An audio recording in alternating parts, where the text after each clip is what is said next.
Di tempat duduk siap. Berdoa mulai. Berdoa selesai. Assalamu alaikum. Maju bersama, hebat semua. Masih semangat semuanya? Masih. Coba Pak Desa ingin tahu hari ini ada yang tidak berangkat? Tiul nggak berangkat? Oke, Tiul biasa nggak berangkat. Sekarang saya mau tanya, kalian berdua sudah siap untuk KBM kali ini? Iya. Coba berdiri sebentar. Rapi semua ya? Silakan. Kalau sudah rapi, duduk kembali. Hari ini kita akan belajar tentang pendudukan Jepang di Indonesia. Naruto pernah menyampaikan bahwa takdir setiap manusia memang telah ditentukan sejak mereka lahir. Setuju nggak? Nah, dalam agama kita di sini muslim semua nggak? Muslim. Di mana kita sebagai muslim percaya sebelum kita lahir takdir kita sudah dituliskan. Nah, namun bukan berarti kita menyerah pada takdir. Semua orang bisa merubah takdirnya dengan cara kerja keras. Setuju? Tanpa adanya kerja keras, tidak mungkin bangsa kita bisa merdeka. Ya enggak? Apalagi dijajah Jepang itu senang orang. Waktunya tidak lama, tetapi penderitaannya sangat membekas bagi kita. Tujuan pembelajaran kita ada beberapa poin. Yang pertama, peserta didik mampu memahami proses masuknya Jepang ke Indonesia. Pembelajaran yang kita gunakan adalah PJBL atau dikenal dengan Project Based Learning, di mana nanti kalian akan menghasilkan sebuah karya. Ya.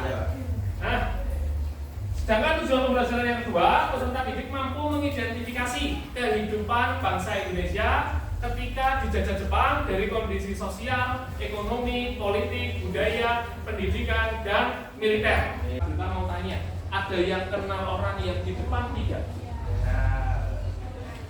Siapa dia? Dia dari mana? Atas kemampuannya, dia mendapatkan yang namanya trip perjalanan ke Jepang. Dari Tania kita belajar bahwa kalau kita ulet dalam belajar, maka tidak ada hal yang sia-sia. Setuju apa tidak? Setuju. Kalian hari ini ada di kelas, menurut kalian sia-sia atau tidak? Semangat apa tidak? Terus ngomong-ngomong tadi yang disampaikan kalian tentang Jepang, ada yang tahu kenapa kok latar belakang Jepang sampai ke negara kita untuk apa? Untuk merebut dari penjajahan Belanda yang merebut, salah satunya adalah mengambil hasil minyak bumi di Kalimantan Timur, tepatnya di Oke, tepuk tangan semuanya.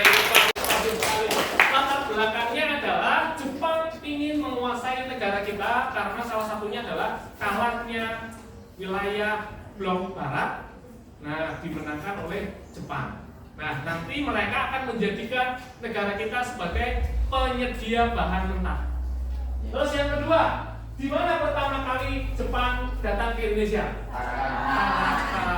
Oke, kita Pak Duta ingin mencoba, ingin melihat kemampuan awal kalian dalam mempelajari tentang pendudukan Jepang di Indonesia. Silakan sediakan HP kalian. Coba HP-nya diangkat ke atas. Nah, ada semua ya? Punya semua? Oke, Pak Genta akan mengirimkan link 20 ya sudah ya. Kita mulai ya. 1, 2, 3. Siapa yang pertama? Oke, tepuk tangan. Silakan untuk 3 teratas ke depan. Saya kasih pulpen biar kalian lebih semangat dalam belajar. Di depan, coba ke atas. Nah, untuk kawan-kawan semuanya, silakan kembali. Pertemuan kali ini Pak Genta ingin membentuk kalian menjadi 6 kelompok. Yang depan adalah kelompok 1, 2, 3, yang baris paling belakang kelompok 456. Yang akan kalian diskusikan adalah tentang dampak pendudukan Jepang di Indonesia. Terus yang terakhir militer. Silakan sebelumnya kalian menyatu dengan kelompok kalian terlebih dahulu. Silakan disimak ke depan. Kita akan sama-sama menyaksikan video terkait penjajahan Jepang, dampak penjajahan Jepang di Indonesia. Apa yang kalian tangkap tentang video tadi? Strategi Jepang untuk menguasai kekayaan yang ada di Indonesia, terus strategi untuk untuk menguasai seluruh negara Indonesia, kemudian yang terakhir kekalahan atau kemunduran dari bangsa Jepang. Terima kasih. Tepuk tangan semuanya. Karena Mas Fauzan adalah yang pertama, Mas Fauzan mau pilih yang mana? Pendidikan, Pak. Pendidikan, silakan Mas Susan. Ini LKPD-nya nanti dikerjakan dengan teman kamu. Ini papanya biar ingat bahwa kamu pendidikan. Ya, silakan dikerjakan. Selanjutnya, tugasnya yang pertama kalian mengerjakan LKPD. Dari LKPD kalian nanti membuat infografis terkait dampak penjajahan Jepang yang ada di Indonesia. Sistemnya bisa menggunakan Canva atau menggunakan aplikasi yang lain. Yang terpenting adalah kalian dapat mencetaknya pada selembar kertas. Kira-kira kalian mengumpulkannya mau kapan? Minggu depan. Silakan coba ditulis di buku kalian. Minggu depan berarti harus sudah siap. Siap ya? Ya. Nanti mau mengerjakannya pakai apa? Aplikasi apa? Canva. Coba Pak Duta mau tanya, bisa menggunakan Canva semua? Bisa. Kalian diskusi rancangan terlebih dahulu. Rancangannya apa? Nanti kalian sampaikan. Saya kasih waktu per kelompok 3 menit untuk menyampaikan hasilnya. Silakan bisa didiskusikan dengan temannya. Oke, kita coba rencana dari salah satu teman kalian. Ini kami memilih 4 kebijakan Jepang dalam bidang ekonomi, yaitu diantaranya yang pertama, kebijakan ekonomi diarahkan untuk kepentingan perang. Dan selanjutnya, kebijakan Jepang menerapkan sistem pengawasan ekonomi secara ketat. Yang ketiga yaitu pembatasan produktivitas tanaman yang tidak menguntungkan perang. Yang keempat yaitu penyerahan bahan pangan dan barang secara besar-besaran. Cukup? Ada yang mau menambahi atau sudah cukup? Cukup? Oke. Tepuk tangan untuk teman kalian. Siapa lagi yang mau menyampaikan rencangannya? Putut, silakan maju Mas.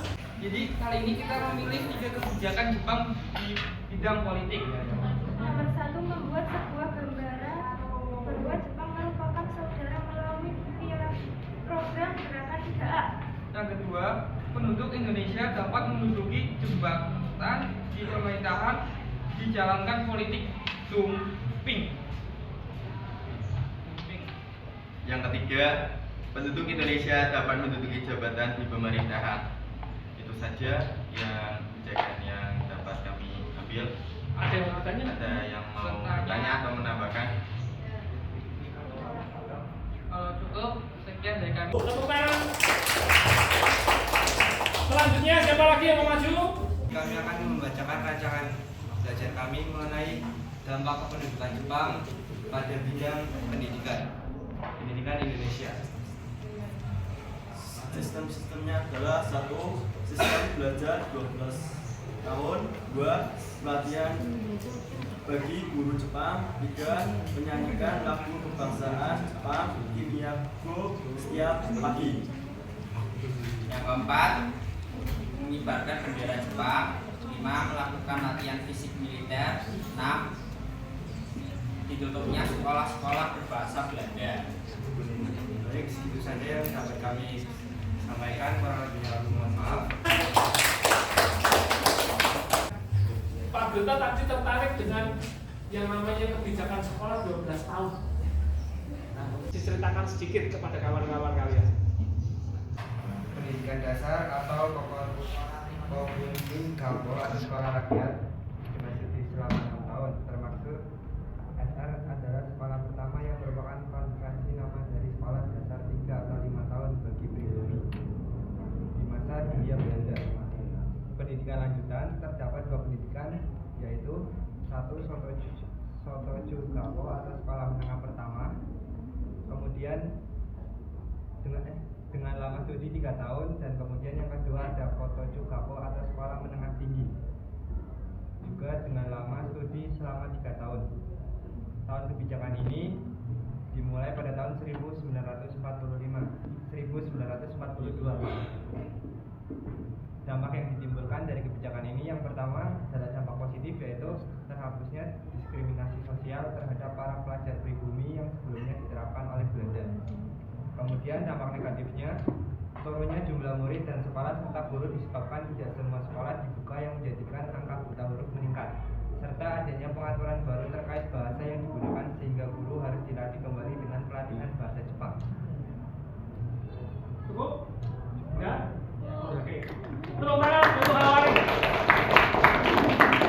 Tadi Pak Grita sedikit mencatat tentang yang disampaikan oleh teman kalian. Jepang itu sudah memberikan kebijakan wajib belajar 9 tahun. Tetapi pada masa itu ada yang namanya sekolah rakyat. Ya, sekolah rakyat berapa tahun? 6 tahun. Terus setelah sekolah rakyat ada yang namanya sekolah lanjutan. Sekolah lanjutan itu ada 2. Yang pertama setara dengan SMP, dan yang satunya adalah pendidikan tinggi, di mana keduanya adalah lama studinya 3 tahun. Berarti total semuanya ada 9 tahun. Nah, nanti kalian bisa tanya, berhasil atau tidak program pembelajaran 12 tahun yang dicanangkan oleh Jepang? Berhasil apa tidak? Nah, nanti ditanyakan sama kelompoknya yang bagian pendidikan, ya kan? Nah, ada yang menanyakan tidak? Cukup? Oke, kalau cukup, pertemuan kali ini kita sudah belajar tentang penjajahan Jepang di Indonesia, dan kalian sudah mendiskusikan tentang dampak-dampaknya, ya enggak? Pertemuan kali ini menyenangkan tidak? Menyenangkan. Nah, Pak Grita ingin memberi kalian waktu. Ini kan masih kurang 10 menit, 5 menit untuk mengerjakan refleksi pembelajaran yang sudah Pak Grita kirimkan ke grup WA kelas kita. Nanti jangan lupa minggu depan hasil karyanya kalian bawa. Pertemuan kali ini Pak Grita tutup. Pertemuan ke depan kita akan sama-sama belajar terkait dampak-dampak penjajahan Jepang sesuai dengan kelompok-kelompok kalian. Siap apa siap? Siap. Semangat apa semangat? Semangat.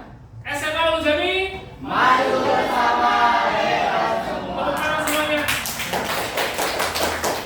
Nah, karena pollingnya sudah cukup banyak, sudah lebih dari 10, maka pertemuan kali ini saya nyatakan selesai. Jangan lupa minggu depan harus lebih semangat daripada hari ini. Kiranya maaf jika ada salah kata. Saya ucapkan terima kasih banyak. Akhirul kalam, Taufik wal hidayah. Wassalamualaikum warahmatullahi wabarakatuh. Waalaikumsalam warahmatullahi wabarakatuh. SMA Ulujami, maju bersama, hebat semua. Assalamualaikum warahmatullahi wabarakatuh.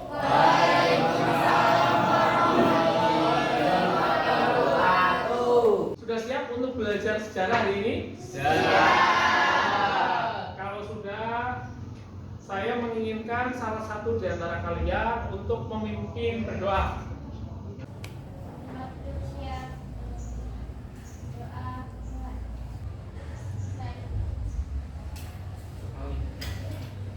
SMA Ulujami, maju bersama, hebat semua. Sekarang coba berdiri dulu, kita lihat. Nah, berdiri dulu. Kita cek kerapiannya. Siap belajar? Siap. Oke, sudah rapi semuanya? Sudah. Silakan duduk semuanya. Terima kasih. Kita kali ini akan melanjutkan pertemuan yang kemarin.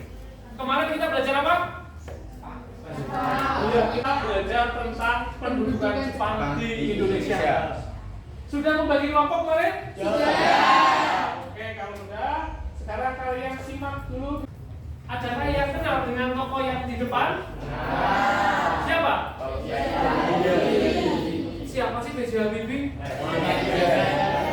Presiden Indonesia yang ketiga. Beliau menyampaikan, kalau bukan anak bangsa ini yang membangun bangsa, terus siapa lagi? Ada keterkaitan nggak dengan pelajaran yang sudah kita pelajari kemarin? Ada. Apa kaitannya? Coba yang berani berpendapat, ada tidak? Dari motivasi itu dalam pendudukan Jepang di Indonesia adalah yang pertama dari perjanjian Jepang pada Indonesia adalah untuk sebagai pelindung Asia, pemimpin Asia dan cahaya Asia. Di situ Jepang hanya dua kata, tidak terbukti dengan nyata, dan di sini bangsa kita juga harus berjuang untuk kemerdekaan Indonesia. Terima kasih. Yang disampaikan Mas Putu itu sangat tepat, ya enggak? Bangsa kita kemerdekaannya pemberian atau perjuangan? Perjuangan. Siapa yang berjuang? Yang berjuang adalah seluruh elemen bangsa Indonesia. Ya enggak? Seluruh rakyat bangsa Indonesia. Nah, tetapi Pak Duta mau tanya, pendidikan itu adalah salah satu perjuangan, ya enggak? Hari ini yang berjuang untuk berangkat ke sekolah ada berapa anak? Berangkat semua? Nihil? Ada yang tidak berangkat? Oke. Sekarang tanggal 30 bulan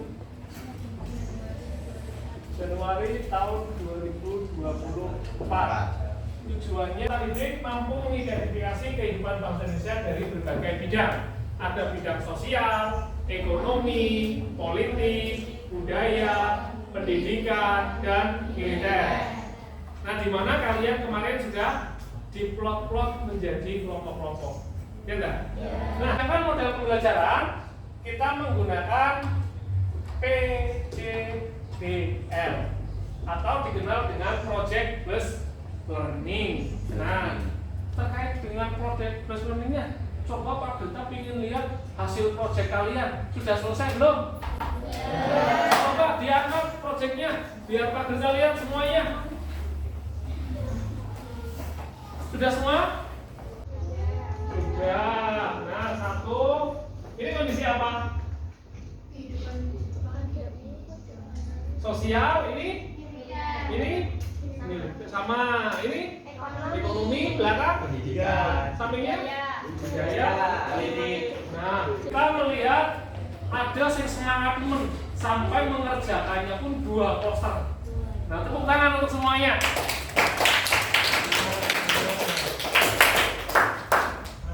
Berarti sudah mengerjakan semua ya? Kalian selama ini merupakan masyarakat Indonesia. Ada nggak sih produk-produk yang buatan Jepang yang ada di negara kita? Ada. Apa yang kalian tahu? Apa? Suzuki, Toyota. Kalian tahu Ajinomoto nggak? Buatan mana? Banyak nggak produk-produk Jepang di negara kita? Nah, kalau kita lihat banyak sekali. Tetapi ada Nintendo. Ada yang pernah ke Uniqlo nggak? Uniqlo itu yang Miniso. Nah, ada Toyota, Suzuki, Hitachi, Toshiba, Mitsubishi, Subaru, Honda, Mitsubishi, Nissan, Mazda. Ternyata produk Jepang di negara kita banyak apa sedikit? Banyak. Ternyata orangnya sudah pergi, barang-barangnya masih banyak yang tertinggal. Ya, inilah PR kita ke depan.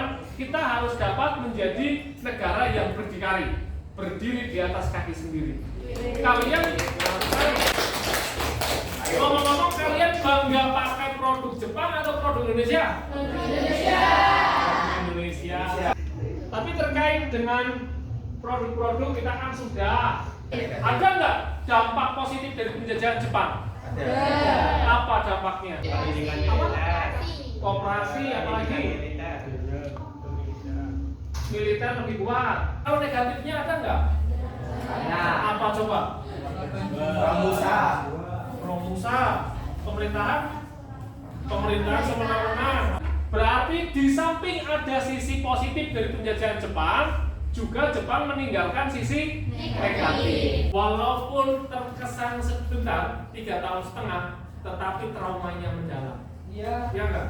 Terus selanjutnya, silakan coba kalian mengumpul dengan teman satu kelompoknya.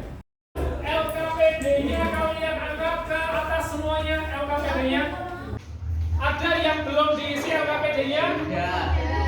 Nah, kalau masih ada yang belum diisi, silakan dilengkapi dari depan. Ternyata sudah selesai semua ya?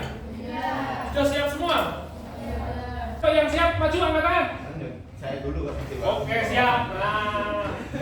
Pertama kali ada dampak positif dari 3A, yaitu masyarakat Indonesia mendapatkan pendidikan dan diajarkan menjadi orang yang disiplin.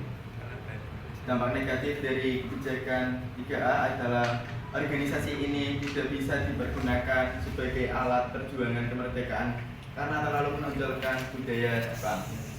Dan arti dari sebuah gerakan 3A yaitu sebuah gerakan yang dilakukan Jepang untuk menanamkan semangat juang bangsa Indonesia dalam membela Jepang. Saja presentasi dari kami, apakah ada yang mau ditanyakan atau menambah? Ini saya akan menanyakan propaganda yang dibuat Jepang atau gerakan 3A itu apa? Terima kasih. Jadi 3A adalah Jepang pelindung Asia, Jepang pemimpin Asia, Jepang cahaya Asia. Terima kasih. Sama. Tepuk tangan semuanya. Silakan kelompok selanjutnya, siapa yang mau maju? Langsung saja kami mendapat bagian kehidupan bangsa Indonesia di bidang militer pada saat penjajahan Jepang. Kebijakan pemerintah militer Jepang 1942 sampai 1945. Selanjutnya kami membuka sesi pertanyaan. Ada yang mau bertanya? Mengapa Jepang menerapkan sistem pemerintahan militer di Indonesia? Karena untuk membantu Jepang dalam berperang melawan bangsa Eropa. Tepuk tangan semuanya. Siapa yang mau maju? Silakan kelompok lain. Di sini kami akan membacakan tentang kehidupan Jepang di Indonesia di bidang sosial.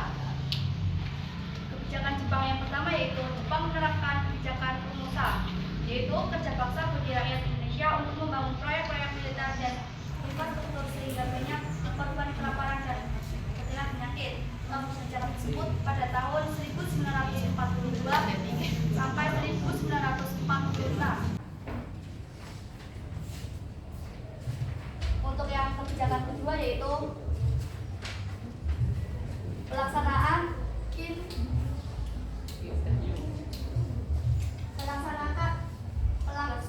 kinrois atau penyerangan bahan makanan rakyat secara besar-besaran untuk kepentingan militer Jepang.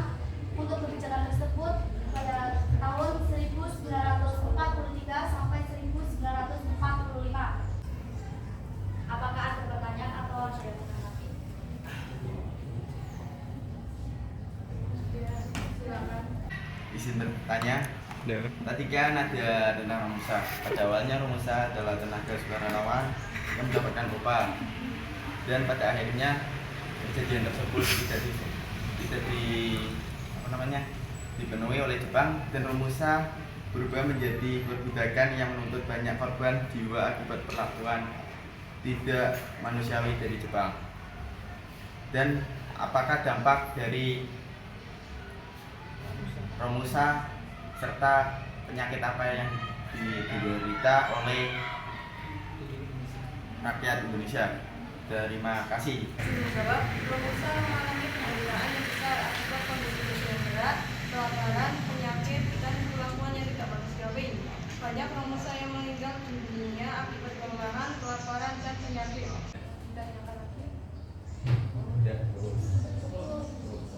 Itu saja hasil dari kerja sama kami. Terima kasih. Wassalamualaikum warahmatullahi wabarakatuh. Waalaikumsalam warahmatullahi wabarakatuh. Nah, tadi kalian sudah menyampaikan terkait pertanyaan macam-macam. Ada beberapa pertanyaan yang Pak kita catat. Itu salah satunya adalah, kenapa sekolah buatan Belanda ditutup ya? Ya. Terus sekolah berbasis bahasa Belanda ditutup. Ya. Nah, kita tahu bahwa yang pertama bangsa Jepang adalah bangsa yang tidak sepemahaman dengan orang-orang Belanda. Bangsa Belanda ini bersekutunya dengan Amerika Serikat. Nah, kalau Amerika di blok barat, maka Jepang ada di blok timur. Nah, inilah yang mengakibatkan Jepang tidak sepemahaman dengan Belanda. Pak Genta ucapkan terima kasih atas partisipasi kalian, tugas kalian hebat semua. Tepuk tangan bagi SMA 1 Jami. Pak Genta ingin yang saya panggil silakan maju ke depan. Mbak Ainun, Aisyah, Ananda Aufa, Eka Ayu, Sabita, sama Triputut. Silakan maju ke depan. Ini ada beberapa reward untuk kalian. Semoga pulpen ini bisa menemani kalian belajar. Nah, untuk teman-teman yang belum mendapatkan reward, pertemuan ke depan lebih aktif lagi. Siap apa siap? Siap. Oke. Tepuk tangan untuk teman-teman kalian. Hari ini kita pertemuan sudah usai, tapi sebelum selesai, kerjakan kuis di depan. Mulai ya. 1, 2, 3. Kita lihat siapa yang mendapatkan posisi pertama, ya. Silakan maju ke depan, lurus. Alisa Triputut. Selamat Triputut. Selamat lurus Alisa. Selamat lurus ya. Tepuk tangan untuk teman-teman kalian. Kita sudah selesai di pertemuan yang terakhir. Seperti yang Pak Genta sampaikan, nanti minggu depan kalian belajar terkait proklamasi kemerdekaan bangsa Indonesia atau detik-detik menjelang proklamasi. Sekarang kalian silakan mengerjakan refleksi yang Pak Genta kirim di link grup kita. Sambil kalian mengerjakan refleksi, tugas kalian saya minta untuk dikumpulkan. Nah, karena hari ini sudah selesai, mari anak-anakku semuanya kita ucapkan syukur, alhamdulillah bisa menyelesaikan dengan baik. Dan nilainya pun kalau kita melihat post-testnya bagus-bagus, semoga pembelajaran ke depan bisa lebih baik daripada hari ini. Mari anak-anakku, kita selesaikan pembelajaran hari ini. Berdoa sesuai agama dan kepercayaan masing-masing. Berdoa, mulai, selesai. Akhirul kalam, bitaufiq wal hidayah. Wassalamualaikum warahmatullahi wabarakatuh. Waalaikumsalam.